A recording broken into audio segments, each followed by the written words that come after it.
السادة رواد مسجد مولانا الإمام الحسين رضي الله عنه وأرضاه وجعلنا حضراتكم أهل بيت رسول الله حبكم فرض علينا من القرآن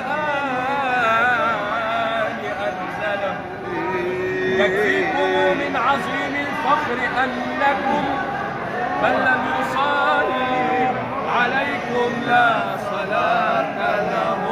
مولاي صل وسلم دائما أبدا على حبيبك خير الخلق كلهم. مولاي صل وسلم دائما أبدا على حبيبك خير الخلق كلهم.